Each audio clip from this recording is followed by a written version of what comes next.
Shalom saudara, haleluya, selamat bertemu kembali dalam siri pembelajaran surat Roma. Kiranya kasih karunia dan damai sejahtera melimpahi Anda oleh pengenalan akan Allah dan akan Yesus, Tuhan kita. Kita lihat bab 8 ayat 31 hingga ke 34 dengan tajuknya Allah di pihak kita, siapa dapat lawan? Kita baca mulai dari ayat 31. Sebab itu, apakah yang akan kita katakan tentang semuanya itu? Jika Allah di pihak kita, siapakah yang akan melawan kita? Ia yang tidak menyayangkan anaknya sendiri, tetapi yang menyerahkannya bagi kita semua. Bagaimanakah mungkin Ia tidak mengaruniakan segala sesuatu kepada kita bersama-sama dengan Dia? Siapakah yang akan menggugat orang-orang pilihan Allah? Allah yang membenarkan mereka. Siapakah yang akan menghukum mereka? Kristus Yesus yang telah mati, bahkan lebih lagi, yang telah bangkit, yang juga duduk di sebelah kanan Allah, yang malah menjadi pembela bagi kita. Demikianlah firman Tuhan. Paulus telah berbicara tentang keselamatan dari awal bab 8. Dari ayat yang pertama yang berkata, demikianlah sekarang tidak ada penghukuman bagi mereka yang ada di dalam Kristus Yesus. Dan kemuncak kepada perbicaraannya tentang keselamatan adalah ayat 29 dan 30. Paulus mengatakan, barang siapa yang dipilih Tuhan akan ditentukannya untuk menjadi serupa dengan gambaran anaknya. Dan barang siapa yang dipanggilnya, mereka juga dibenarkan. Dan barang siapa dibenarkannya, mereka juga dimuliakannya.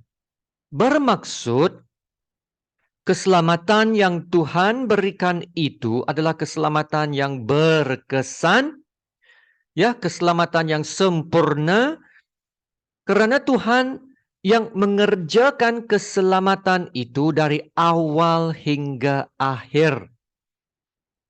Ya, maka keselamatan itu terjamin. Ya, keselamatan itu adalah pasti dan tidak akan ada orang yang akan hilang di tengah-tengahnya. Ya, jadi mungkin ada orang yang tertanya-tanya sekarang, betulkah keselamatan itu terjamin? Ya, adakah keselamatan itu sesuatu yang pasti? Bolehkah orang lain menyebabkan seorang percaya hilang keselamatannya? Atau bolehkah sesuatu keadaan tertentu menyebabkan keselamatan itu terhilang? Inilah yang akan menjadi perbincangan utama ayat 31 hingga 39. Bahagian pertama ayat 31-34 yang kita akan lihat dalam rekaman ini menjawab soalan, bolehkah seseorang menyebabkan Anda kehilangan keselamatan Anda? Dan lepas itu 35 hingga 37 menjawab soalan ini. Adakah keadaan yang boleh menyebabkan Anda kehilangan keselamatan Anda? Ya, mari kita kembali kepada ayat 31. Sebab itu, apakah yang akan kita katakan tentang semuanya itu? Jika Allah di pihak kita, siapakah yang akan melawan kita? Perhatikan perkataan tentang semuanya itu. Semuanya itu apa? Ya. Sebelum ini, Paulus telah berbicara tentang tiada lagi penghukuman bagi orang-orang percaya. Paulus juga berkata Tuhan telah menjanjikan kepastian keselamatan kita. Ya, Tuhan juga menjanjikan akan mengerjakan segala sesuatu untuk mendatangkan kebaikan bagi kita yang mengasihinya. Tuhan juga mengatakan bahwa Roh Kudus juga turut terlibat dalam kerja keselamatan ini, yaitu suatu perikop yang besar dari ayat 4 hingga ke 27. Dan lepas itu dari ayat 28 hingga ke 30 berbicara tentang kedaulatan dan kemahakuasaan Tuhan dalam memelihara keselamatan. Ya, semua ini berbicara tentang keselamatan yang kekal. Ya, kalau begitu apa kesimpulannya? Kesimpulannya ialah jika Allah di pihak kita, siapakah yang akan melawan kita? Amin. Ya, siapakah ya yang di sini bermaksud adakah sesiapa yang dapat merosakkan, membatalkan ya dan membinasakan keselamatan yang Tuhan berikan? Jawabannya sudah pasti tidak. Ya, sebab Allah di pihak kita. Fikirkan itu, Allah di pihak kita. Dan itu sudah mencukupi. Wow, haleluya. Adakah sesiapa yang lebih besar dan lebih berkuasa dari Tuhan? Nah, sudah pastinya tiada. Tiada seorang pun yang lebih besar, lebih berkuasa dari Tuhan. Yang dapat mengatasi Tuhan. Tiada. Ya, kalau begitu keselamatan kita sudah pastinya terjamin. Amin. Ya saudara, jika Allah di pihak kita. Wow. Karena Allah di pihak kita, maka Allah menjadi perisai kita. Itu keselamatan kita. Nah, lihat janji yang Tuhan berikan kepada Abraham. Dalam Kejadian bab 15 ayat yang pertama. Kemudian datanglah firman Tuhan kepada Abraham dalam suatu penglihatan. Janganlah takut Abraham, akulah perisaimu, upamu akan sangat besar. Tuhan memberikan kita banyak janji-janjinya yang Dia akan pelihara keselamatan kita dan tidak ada sesiapapun yang akan dapat membinasakan keselamatan kita. Ya, saya berikan beberapa contoh yang meneguhkan kebenaran ini dalam Mazmur 27:1. Dari Daud, Tuhan adalah terangku dan keselamatanku. Kepada siapakah aku harus takut? Tuhan adalah benteng hidupku. Terhadap siapakah aku harus gemetar? Ketika penjahat-penjahat menyerang aku untuk memakan dagingku, yakni semua lawanku dan musuhku, mereka sendirilah yang tergelincir dan jatuh. Amin. Dan Yohanes 10 ayat 28 dan 29. Dan aku memberikan hidup yang kekal kepada mereka, dan mereka pasti ya tidak akan binasa sampai selama-lamanya, dan seorang pun tidak akan merebut mereka dari tanganku. Ya, Bapakku yang memberikan mereka kepadaku lebih besar daripada siapapun, dan seorang pun tidak dapat merebut mereka dari tangan Bapa. Ya saudara, kalau tidak ada sesiapa yang akan dapat membinasakan keselamatan kita, bagaimana pula dengan Tuhan sendiri? Ya, bolehkah Tuhan mengambil balik keselamatannya dari kita? Itu melucutkan keselamatan kita. Ya, bolehkah Tuhan mengubah fikirannya tentang keselamatan kita? Bolehkah Tuhan tukar syarat keselamatannya? Ya, yaitu mengeluarkan perintah baru. Nah, sekarang Paulus menjawab semua soalan ini dalam ayat yang ke-32. Ia, yaitu Tuhan yang tidak menyayangkan anaknya sendiri, tetapi yang menyerahkannya bagi kita semua. Bagaimanakah mungkin Ia tidak mengaruniakan segala sesuatu kepada kita bersama-sama dengan Dia? Ya, Tuhan telah menyerahkan anaknya bagi kita semua. Ya, untuk apa? Untuk menebus kita dari dosa. Ya, supaya kita dapat diselamatkan, dan karena itu sekarang tiada lagi penghukuman bagi kita yang ada dalam Yesus Kristus, dan karena kita telah percaya, maka kita telah pindah dari dalam maut ke dalam hidup. Amin. Maka Paulus di sini berkata, sekiranya Tuhan sanggup untuk menyerahkan anaknya, ya, mengorbankan anaknya untuk kita, sudah pasti Tuhan akan dapat selamatkan kita, walau apa kosnya, ya, atau betapa tinggi harganya. Ya, karena Tuhan telah memberikan yang terbaik, yang termulia, nyawa anaknya sendiri. Sekiranya Tuhan mengubah pikiran tentang keselamatan kita, atau mengeluarkan syarat dan perintah baru tentang keselamatan kita, maka sia-sialah pengorbanan Yesus. Sia-sialah kehidupan Yesus sebagai manusia yang telah dikhianati, ditangkap, dipukul, ditelanjangkan, dicaci lagi, ditindas lagi, dilempar tuduhan-tuduhan palsu, dipaku lagi dan digantung atas kayu salib, menanggung segala kesakitan dan malu. Ya, Tuhan Allah Bapa melakukan semua ini untuk selamatkan kita. Bukan karena ia harus melakukannya, atau karena ia simpati dengan keadaan kita yang berdosa. Tuhan melakukan semua ini adalah karena Tuhan mengasihi kita.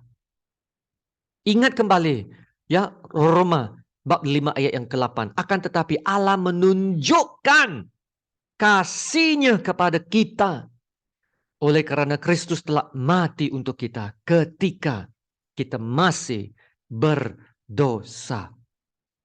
Saudara, kita diselamatkan bukan karena kita berkelakuan baik.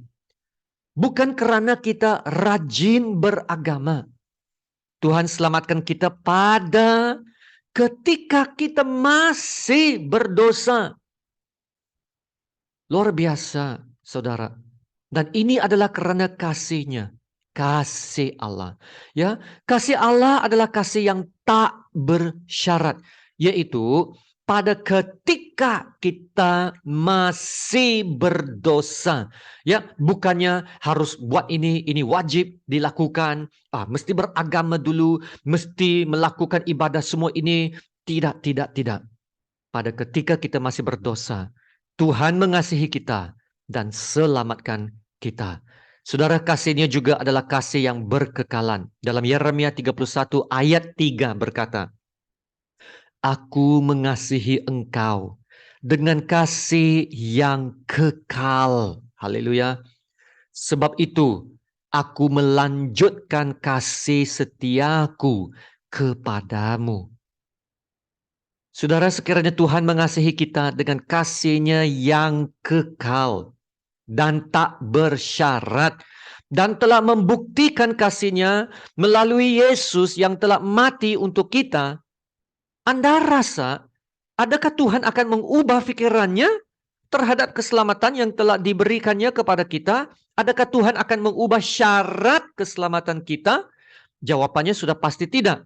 Tuhan tidak akan mensia-siakan pengorbanan anaknya Yesus. Maka saudara, sekiranya Tuhan Allah telah mengorbankan anak tunggalnya untuk selamatkan kita, sudah pasti Tuhan akan melakukan segala-galanya dalam kuasa-Nya untuk memelihara keselamatan kita. Amin. Ya, kita sudah tahu tidak ada seorang pun yang dapat menggugat keselamatan kita, karena Allah di pihak kita. Begitu juga Tuhan sendiri tidak akan ubah pikiran untuk tarik balik keselamatannya, karena berbuat demikian akan mensia-siakan pengorbanan Yesus. Nah, saudara, bagaimana pula dengan iblis dan segala kuasa-kuasa kegelapannya? Adakah iblis dapat membinasakan keselamatan kita? Dalam Wahyu bab 12 ayat 9 dan 10 berkata, dan naga besar itu si ulah tua yang disebut iblis atau setan, yang menyesatkan seluruh dunia, ya, sebagai pendakwa saudara-saudara kita yang mendakwa mereka siang dan malam di hadapan Allah kita. Ya, Wahyu mengatakan bahwa iblis adalah penyesat, penyiksa dan pendakwa. Iblis akan selalu mau menggugat orang-orang pilihan Allah. Ya, iblis pernah mencobai Ayub dalam perjanjian lama. Iblis mendakwa bahwa Ayub tidak akan menjadi setia sekiranya semua harta kepunyaannya binasa. Ya, iblis pernah mencobai Petrus. Nah, iblis juga pernah coba untuk menjatuhkan Petrus. Iblis juga pernah mencobai Paulus juga. Paulus ya, pencobaan Paulus seperti duri dalam dagingnya. Maka dalam Roma 8 Paulus bertanya, siapakah yang akan menggugat orang-orang pilihan Allah? Allah yang membenarkan mereka. Siapakah yang akan menghukum mereka? Ya, dua soalan ini. Siapa yang akan menggugat dan siapa yang akan menghukum? Ya, kedua-duanya membawa kepada maksud yang sama. Dan inilah yang mahu dilakukan oleh iblis. Ya, iblis mau menggugat dan menghakimi kita, ya, sehingga kita terasa macam tak layaklah untuk diselamatkan. Ya, iblis akan korek, ya, semua, menggali semua kesalahan-kesalahan kita dan membentangkan semuanya itu di hadapan mahkamah Tuhan. Ya, iblis mau memalukan kita lah. Ya, memang benar apa yang iblis katakan tentang diri kita. Ya, memang betul juga, kita tak boleh sembunyi. Ya, dia telah mendedahkan segala perbuatan kita yang bodoh dan yang memalukan. Nah, itulah yang iblis mau lakukan, ya. Menggugat kita supaya kita rasa tidak layak dan karena itu harus dihukum. Tapi Tuhan telah memberikan kata putusnya. Perhatikan ayat 33. Allah yang membenarkan mereka. Haleluya. Keselamatan manusia bukannya berdasarkan apa yang manusia telah lakukan, tetapi apa yang Tuhan lakukan. Yaitu di sini ayat jelas mengatakan Allah yang membenarkan mereka. Amin. Nah, sebelum ini juga Tuhan telah mengatakan siapa yang dipanggilnya, dia juga yang dibenarkannya. Dan siapa yang dibenarkannya, dia juga yang dimuliakannya.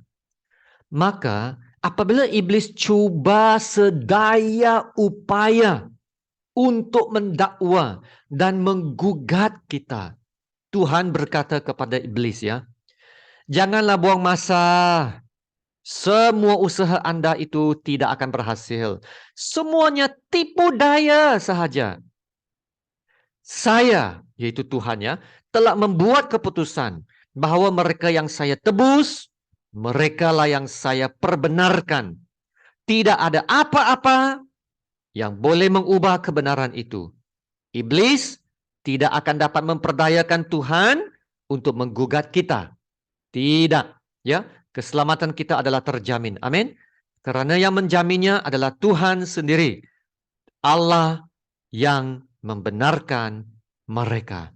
Haleluya. Nah, maka ini juga bermaksud, kalau Tuhan perbenarkan kita dan melayakkan kita, janganlah kita kata, ya kita tak layak. Selagi kita berada di bawah naungan Allah Bapa, keselamatan kita akan tetap terjamin, tidak tergugat.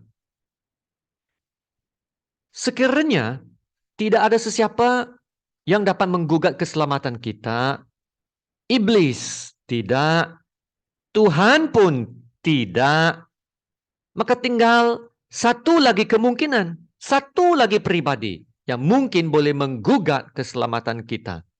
Bagaimana pula dengan Yesus? Yesus yang telah menyelamatkan kita, bolehkah Yesus meninggalkan kita?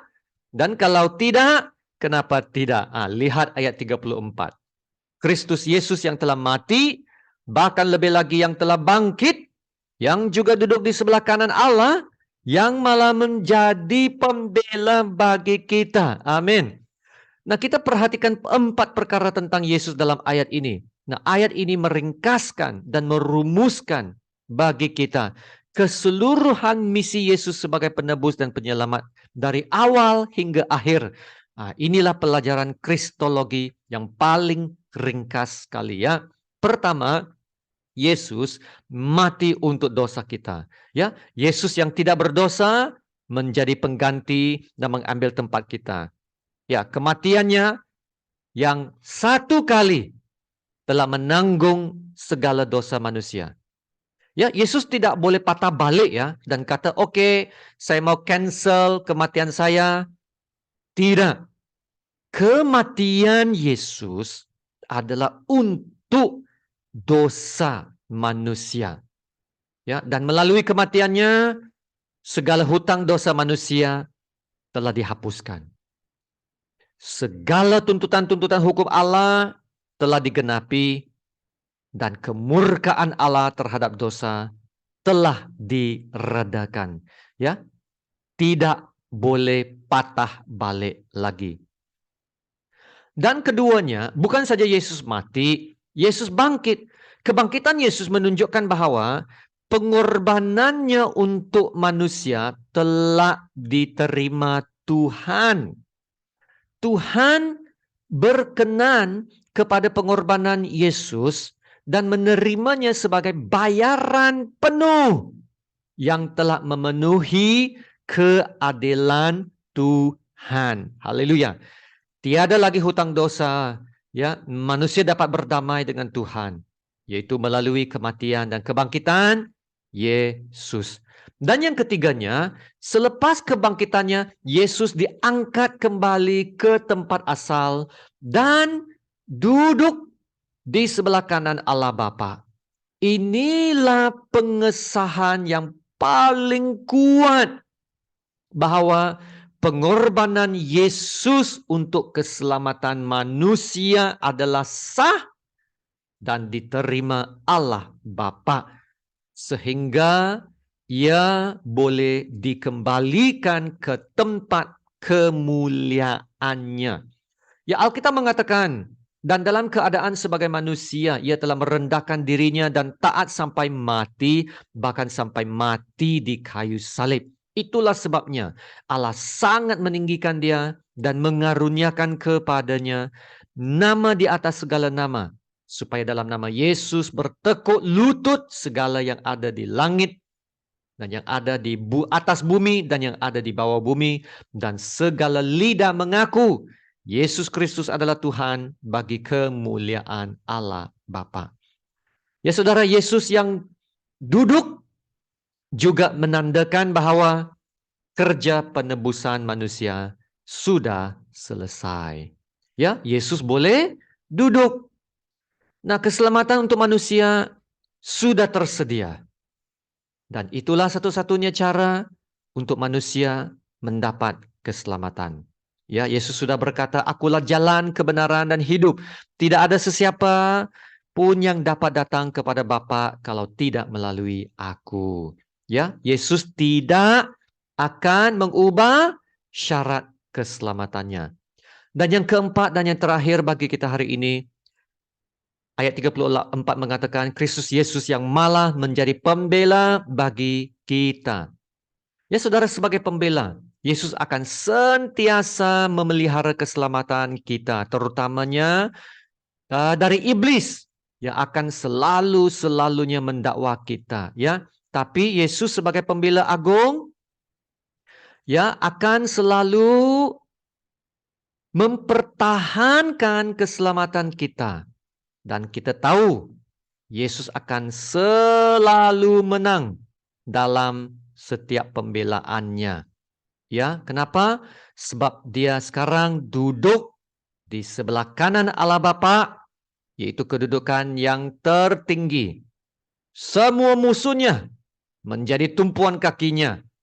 Maka tidak ada sesiapapun yang akan dapat memisahkan kita dari kasih Allah yang ada dalam Yesus Kristus. Ya saudara, inilah caranya kita mengalahkan pendakwa kita. Yesus mati, Yesus bangkit, Yesus duduk di sebelah kanan Allah Bapa, dan Yesus pembela. Paulus telah melihat dari semua sudut, dan apa yang kita dapat adalah keselamatan kita adalah terjamin. Amin. Mari kita berdoa. Haleluya Bapa kami yang di surga. Terpujilah namamu yang termulia, terindah, dan yang teragung. Terima kasih Bapa untuk firman-Mu, janji-Mu yang sungguh luar biasa. Kami mengucap setinggi-tinggi syukur untuk keselamatan yang Engkau telah sediakan dalam Yesus Kristus. Tidak perlu lagi kami bergumul dan mengusahakan keselamatan kami. Tidak perlu lagi kami merasa ragu-ragu atau tak pasti tentang keselamatan kami. Sebaliknya, dengan hanya percaya dan beriman kepada kematian dan kebangkitan Yesus, kami dapat diselamatkan. Sebab firman-Mu juga mengatakan dengan hati orang percaya dan dibenarkan, dan dengan mulut orang mengaku dan diselamatkan. Ya Tuhan, kami juga bersyukur karena Engkau tetap bersama kami, menyertai kami, dan pelihara keselamatan kami. Karena Engkau Tuhan di pihak kami, tidak ada sesuatu pun atau sesiapa pun yang dapat melawan dan merebut kami dari tangan-Mu. Ya Tuhan, karena Engkau di pihak kami dapat hidup dalam kemenangan. Kami tidak perlu lagi hidup dalam ketakutan dan kekalahan. Ya Tuhan, tolonglah setiap pendengar untuk mencermati dan menghidupi kebenaran ini, agar kami dapat terus hidup dalam kemenangan yang mengalahkan dunia. Dan kami berdoa, bagi mereka yang sedang bergumul, kiranya kebenaran-Mu akan memberi kekuatan dan kebangkitan bagi mereka. Karena iman itu timbul oleh pendengaran dan pendengaran oleh firman Allah. Haleluya. Terpujilah namamu ya Bapa. Dalam nama Tuhan Yesus yang termulia, kami berdoa dan mengucap syukur. Amin. Haleluya saudara, terima kasih. Allah kita sungguh luar biasa ya. Allah di pihak kita, siapa dapat melawan? Kami berharap kebenaran ini benar-benar menjadi nyata dalam hidup kita. Yaitu bukan saja kita tahu, ya, yaitu pengetahuan, tapi menghidupinya. Dan karena itu, saudara, kita boleh memiliki iman yang tidak mudah digoncangkan, the unshakable faith. Amin. Haleluya, sama-sama kita menerima berkat Tuhan. Tuhan memberkati engkau dan melindungi engkau. Tuhan menyinari engkau dengan wajah-Nya dan memberi engkau kasih karunia. Tuhan menghadapkan wajah-Nya kepadamu dan memberi engkau damai sejahtera. Amin.